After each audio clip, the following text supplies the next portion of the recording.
vocês novos, você pensando em várias coisas. Ah, eu vou viajar pelo mundo, vou curtir a minha vida.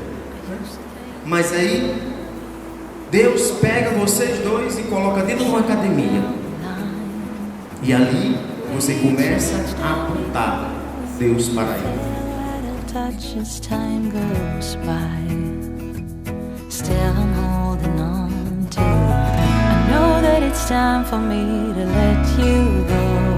E Deus é amor. E o amor, ele nos envolve. E através da vida dela e do toque de Deus, o amor dela com o amor de Deus foi misturando dentro do teu coração. E quando ele vai misturando dentro de nós, ele vai nos transformando, vai nos mostrando o tesouro real. E qual o tesouro real? É amar. É o próprio amor. É Deus.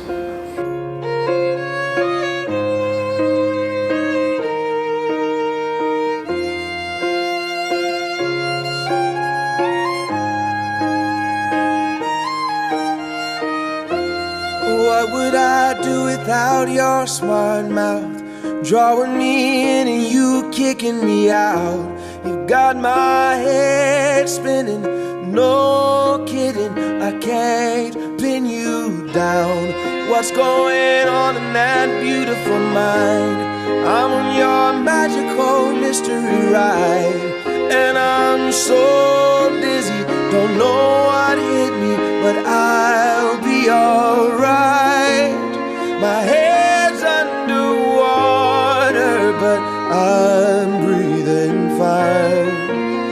You're crazy and I'm out of my mind, 'cause all of me loves all of you. Love your curves and all your edges, all your perfect imperfections. Give your all to me, I give my all to you. You're my end and my beginning. Even when I lose, I'm winning, 'cause I give you all of me, and you give me all